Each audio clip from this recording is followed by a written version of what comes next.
Hey, what's up, you NHL fans, sports fans around the world? We see coming at you live here from our house in Jersey. Hope everybody's doing well and having a blessed day so far. Just going to try to get adjusted here by way of the audio and the video. As mentioned, we've got a lot of great women and men over at the NHL Network that excel at our technical aspects over at NHL MLB Network. So I'm bootstrapping this from the house. So thanks to all of you that are tuned in. A lot of familiar faces. We're going to have a great guest, two great guests actually coming at you today.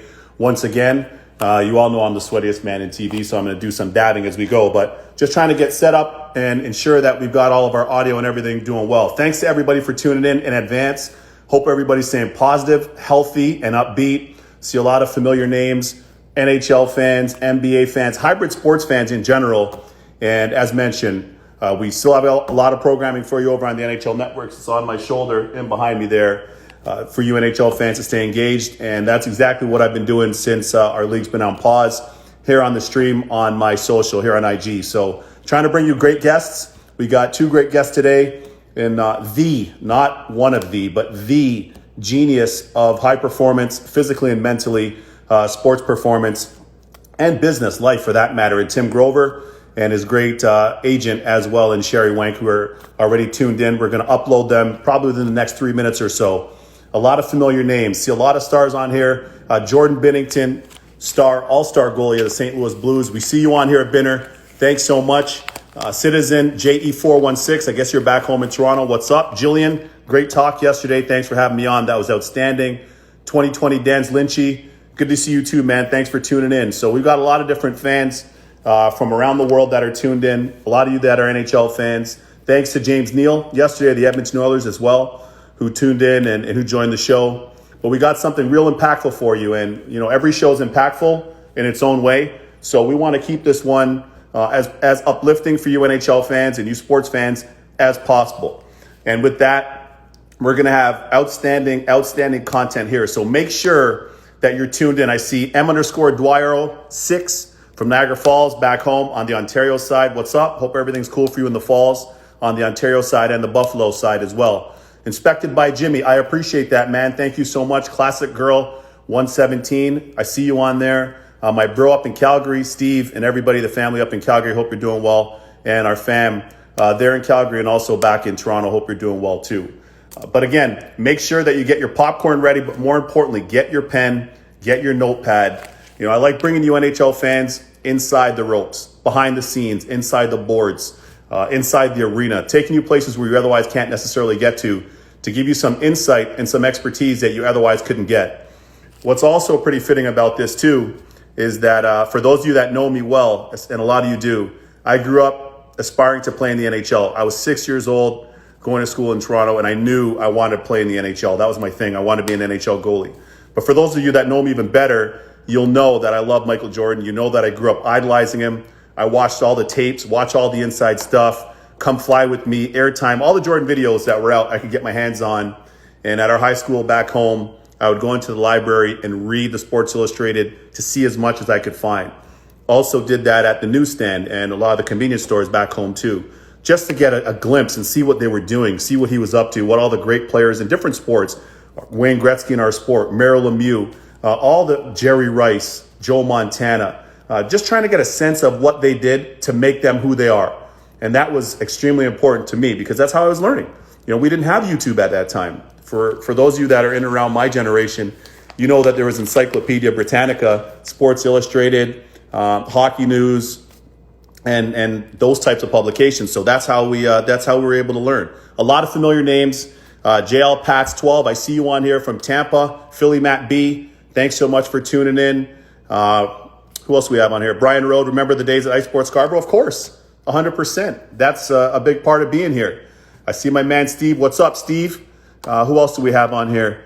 Alan, yeah, exactly. My dad's still at Chestwood Arena back home, watching the youth players, my old arena that I grew up playing in, and trying to connect with a lot of the young players and their parents and just pass along a little bit of wisdom. So, you know, we never forget where we come from and the people that we knew and we know and that have been a part of this process to bring us to where we are. So with that being said, who else do we have on here? Stu and Boca down in South Florida, thank you so much. We're going to try to incorporate as much of you fans as possible. We're going to try to get to some of your questions. But please make sure that you're listening in, because this insight isn't only for hockey. It's not only for basketball. It's not only for pro sports. It's for life. And what you're about to get here from Tim Grover and Shari Wank, the authors, co-authors, I should say, of Relentless, which is a go-to book. And if you don't have it, make sure you get it. You can get the audio version or the hardback. But TG, I see you on there. Thanks so much, man. Once you guys go ahead and sit and send that request to be in, we're going to upload you and Shari, and we'll have you in the show. And I see 2020 Dan, you got your start playing at Chelsea Piers here in NYC. Love it. Cage Fireman, I see you on there. Thank you for your service. Moback and Burlington, I see you on there too. Thank you for your service. Thanks to everybody. And we have a lot of different heroes, and this isn't only sports related. Now, for those of you that play sports and that are playing at a high level, or you aspire to play at a high level, you want to be a female Olympian, you want to be an NBA player, you want to be an NHL player, that's one thing. If you also are a current NHL player, and I know there are many of you that are on here, I've spoken to several of you before we came on, some NHL coaches, there's some nuggets that you're going to get from this as well. Because Tim Grover's worked with some of the best that have ever done it, the best of the best. And give us 1 second to see if we could upload them here momentarily. Please bear with. Shari, I'm going to try to get this. Give me 1 sec, okay? And let's see if we have any difficulties. Otherwise, we're going to try to keep it rolling. Just says that we're efforting, so just give us 1 sec. Painter, I see you on here, bro. Thanks for tuning in. 1 sec, okay? TG, what's up, man? How are you? You and Shari. Have any difficulties? Yeah, I'm having difficulties on my phone, but I'm on Shari's. Okay, that's all good. That's all good. You're on Shari's? Okay, so do you want to mute yours maybe? Since you're on Shari's? Okay. Shari, how are you? You're on mine. Turn yours off. No worries. All right, I'm on hers. Oh, perfect. First off the top, thank you both so much for taking the time. I know how busy you are. I know how valuable you are and all that you guys are doing. So thank you so much for taking the time. We got a lot of NHL fans, cross sports, hybrid NHL/NBA/MLB/NFL fans that are on the show. A lot of people need some upliftment right now, and they need a lot of positivity. So congrats. Can you guys hear me still? Oh, yeah, we can hear you louder. I want to get Tim on, though, on his own thing. Yeah, no worries. Oh, you're trying to upload his. Okay, no problem. You just let me know when you're ready. But we're here.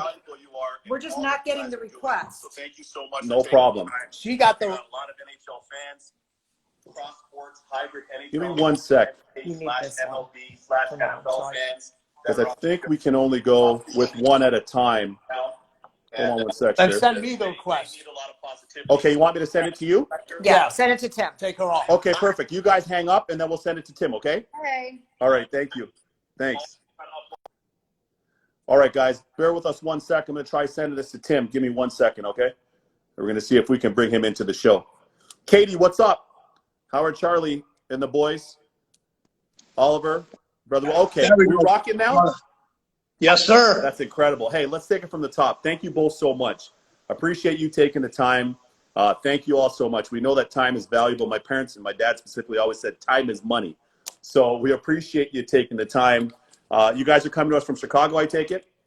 Yes. Okay, excellent, man. Excellent. We're at home here at the house here in New Jersey, 15 minutes outside the city. And before we get too far along, congratulations on 7 years. Thank you very much. Thank you. Congrats. You guys have co-written the book. And I just want you to know, even earlier in my playing days, when you released Jump Attack, I ordered Jump Attack, and I had that book as well. And was doing some of those exercises, some of the lunges and stuff, which helped me in the net and on the ice. So appreciate it. Yeah, man. Congrats on the original. We love Relentless. And here's what's crazy about Relentless, though. And you guys wrote this from an honest point of view. There's no question about it. It's based on experience. It's based on expertise and a lot of sweat equity. But I will say this. Do you know that Relentless, the hashtag Relentless right now, has over 1 million? There are more than 1 million people that have hashtagged it. And that word has become a thing. So even now in our league, for example, in the NHL, you'll hear coaches say, we got to be relentless. We got to get it on the forecheck. You hear players in interviews say, we got to be relentless. So where did that word come from, and how'd you come by that word? Well, you know, with the athletes that I train, you know, my big three, I mean, obviously I've had hundreds of them, but, you know, Michael, Kobe, and DWade, everything they did was relentless. They didn't have to wait for a certain moment or a coach had to tell them, hey, this is how, we need you to be relentless. The way they trained was relentless. The way they studied was relentless. The way they took, watch film, the way they played, the way they practiced, everything was relentless. They left everything they had in those sessions. I mean, it's funny, in any sport or in any business, the most gifted, the most hardworking individuals are also your most relentless individuals. You don't need to tell them to be relentless. Now we're in this, it's funny, we're in this pandemic and everyone's saying, you got to be relentless. You should have already been relentless. True. It shouldn't take this setback or this dramatic of a thing to happen for you to start being relentless. There should be some aspects of your life that you're already relentless in, and you learn from those experiences and you take it into other aspects. So the way relentless is it's a lifestyle. It's not, just like people say when they go on diets, it's not a diet, it's a lifestyle. Being relentless is a lifestyle, and it comes from overcoming things, not being worried about being different, not having the issues of standing out, not caring what other individuals say. I mean, you look at yourself, what you've accomplished. A NHL player. Thank you. From Barbados. You're like, huh? That's just like, you got to be like that. And how many times would people tell you, it's just, what are you doing? What are you doing, Kevin? It's just not going to happen. And every time you heard those words, your level of relentlessness got even higher and higher and higher. So it's those things that happen to you early and how you use those things and how you develop them may give you the ability to be relentless on a regular basis. Thank you so much for that, man. Here, let's take it back, because it's interesting that you just said it. And both of us have parents that have emigrated from different places. And in your instance, you had your parents that, we got a guest. I love that. Yes, yes. That's cool. That's my little buddy here. This is Cody. Cody, what's up, man? That's in-house security for you right there. Oh, yeah, that's it. Yes, yeah. Are you kidding me? So I mean, he runs. During this whole time, I was just like, yesterday it finally hit me. Yeah. I was like, I can't train him, but he's got me trained so well. Exactly. Well said. Same thing with our cat, Vladdy. He's upstairs. We got a cat in the house too, Harold's running around here somewhere. Aw, too cute, man. Yeah. So no, we were saying, like, what's interesting is for you and for me, we both come from immigrant backgrounds. My parents came from the Caribbean, came from Barbados to Canada. Your parents came from India and then went to London, UK, and then you guys moved to Chicago. And I know the story about the suitcase, and it's a powerful story. And I'm going to tell you, I know that story because I know a lot of times when we would go to the grocery store or we go to Kmart or whatever, with my mom and dad, sometimes my mom would say, you're getting one toy, or no toys today. We're coming for groceries. I'm coming for stuff for the house. No toys today. And you knew that going in. And you knew it going in. Like, you couldn't act up. You couldn't be like, Mom, how come? No, there was none of that. I respect my parents so much to this day. But all in saying that, with my parents and my sister, and the same thing with you and your upbringing, tell us how that helped to shape you being a first generation, because it certainly helped shape me and my sister. What about on your end? It teaches you to earn. It teaches you now, and I'm not talking about earn money. I'm talking about earn everything you want in life, including respect.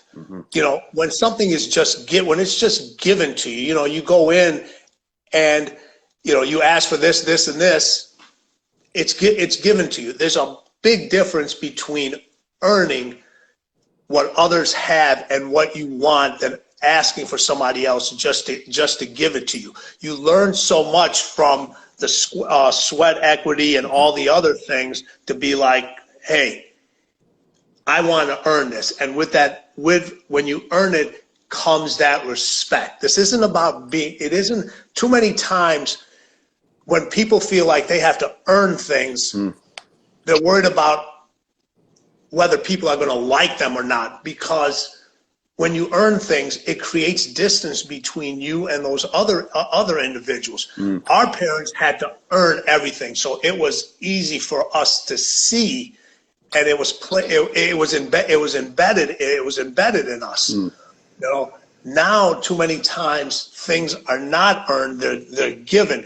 They're what's the word I'm looking for? It's just like they're implied, like people are expecting that this should come along. You know, to me, in the sports industry, it's the participation trophies. Right. I know you talked about that. Totally. Yeah. Totally. So there's a level of gratitude for yourself. There's a level of sweat equity. There's a level of accomplishment when you have to go out and earn those things. Now, even you go back to the example of when your parents said one toy. You did something either in school, playing hockey, around the house to earn that toy. True. It just, you know, they just didn't say, all right, today Kevin's going to get a toy. Yeah. No, there was something you did to earn that. Now, whether you knew what it was back then or you didn't, but the level of earning was embedded in individuals early. Yeah, you're right. That sacrifice that we've been able to see from our parents and our families over those years, certainly that left the imprint. You know, that was a big part of the blueprint. And both my parents worked. My dad at Laura Secord / Nestle's at the chocolate plant for years, 30 plus years. My mom at Blue Cross for 35 years. And I know that your family was in healthcare. And interestingly enough, you got your master's in kinesiology. You wanted to venture into health, but in a different way. I want to start with the letter, because a lot of times people, and all of us, I don't know, there's some trepidation, there's some fear. You started with the letter, and people will often say, I don't want to be vulnerable. I don't want to talk about it. I don't want to be vulnerable. But you started with the letter, and ironically, you sent letters to everybody but Michael Jordan. Tell us what happened next. Well, you know what? I was like, back then, listen, there wasn't email. Right. All right. So the only way to communicate with somebody was through a letter. All right. So I was like, okay. And I'm sitting here. I'm like, I always knew I wanted to train professional athletes. Well, I wanted to be a professional athlete like yourself, but I wasn't good enough. I wasn't good enough. All right. I was fortunate enough to play college basketball, but I knew I wasn't good enough to play at the next level. But I knew I still wanted to be involved in professional sports somehow. So I was like, okay, if I'm not good enough to play, I know a lot about the body. I know how to make athletes better. I know how to keep them injury-free. I know how to deal with different mindsets. Let's take this route. So what I did was I wrote 14 letters to the 14 players on the Chicago Bulls organization. The person I was actually targeting, and you have to be a basketball historian to know this, was Brad Sellers. I remember Brad Sellers. Totally. Yes. Out of Ohio State, exactly. Yep. A 7-footer who liked to stay on the perimeter and shoot. Right. If he was coming in the draft this year, he'd probably be a lottery pick. Yeah, exactly. But back then he was like 7 feet, maybe a $185. Yeah. All right. Yeah. And your goalie equipment weighed more than what he weighed. That's funny. And so I was like, okay, you know, I can help this guy. I can, you know, because back then everybody was like, well, if you lift weights, you're actually going to get slower. You know, you don't want to get bulky. It's going to end up your jump shot. So I had I had ideas and concepts of like, no, this isn't right. I had the research to back it up. I did not get one response back. The one person that showed interest in the letter was the individual I didn't send a letter to, and that was Michael Jordan. Wow. He took the letter out of somebody else's locker and handed it to the athletic trainer at that time and said, hey, find out what this guy's about. Wow. And by then, he was already one of the best, if not the best, to play. So that made a shift in my mindset right away, because I was like, you know what? Now I get it why he's the best. Mm-hmm. Because the people that are on the top of their game are always looking to get better and better and better. You know, if you look at all the teams that you played for, you had, and obviously you get to commentate for all the different teams, and you see that the players that you have the least issue with, the ones that work the hardest, the ones that are constantly relentless, the ones that show up to practice early, stay late, do all the extra work, the ones that are the most gracious with the fans, are your best players. Yeah, by and large, for sure. Totally. It's not even close. Yeah. They want to get better. They want to figure out how to extend their career. They're never satisfied with being with the results that they have. You have more issues with your lower end players, your fringe players, the middle of the players, your stars. Yeah, they may give you other issues, but not from a competitive work ethic, wanting to get better standpoint. They are all in. So when Michael got that letter, for the next 3 months, I got contacted by the team physician, who was Dr. John Heffron, and the athletic trainer, which was Mark Feil at the time. And they met with me. They kept asking me questions. They wanted me to take tests. They did evaluations. So I'm like, okay, one of those letters got to somebody. I just didn't know who it was. Sure. So I was like, fine. So we went through this whole process. They wanted to make sure that their philosophies were a little different than the strength and conditioning coach of the Bulls at that time. Right. And they wanted to know what my philosophies were, what I could do, because obviously, there's like the franchise of the organization said, hey, talk to this guy. Right. So their butts were on the line also. So after 3 months, they told me, hey, listen, we want you to meet the client, meet the prospective client at his house at, I forget, it was like 1:30. So hold up, you didn't know this was him? I did not know it was him. I had no idea it was him. Okay, go ahead. So, and then back then, Michael lived in I won't say a modest house, but it was a house where you could literally walk up and ring the doorbell. Right.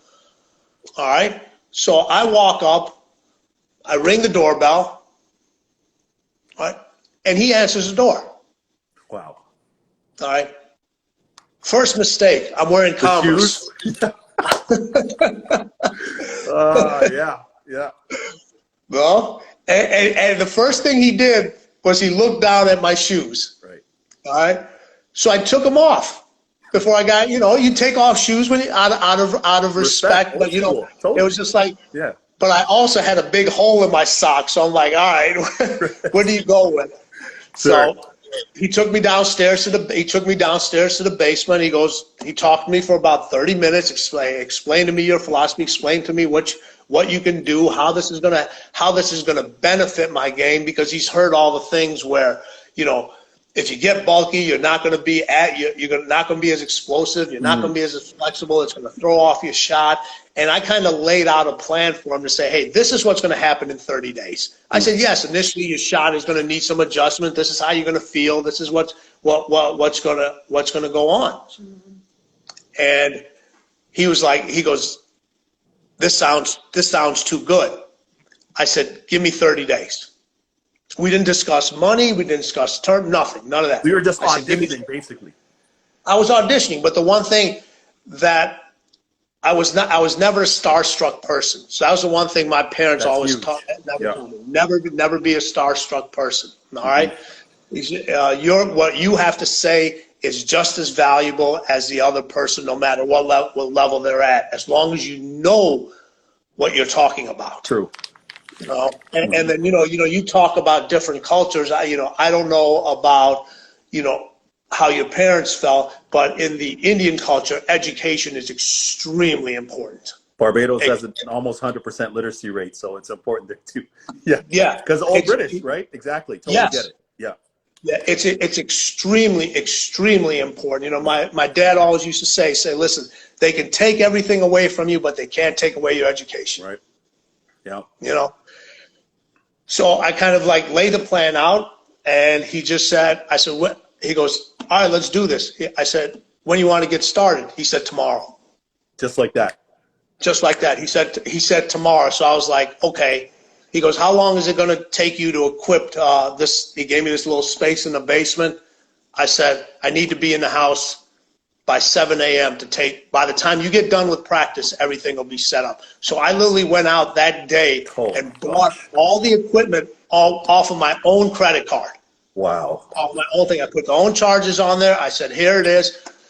Loaded it up. All right. The next morning at 7 a.m.,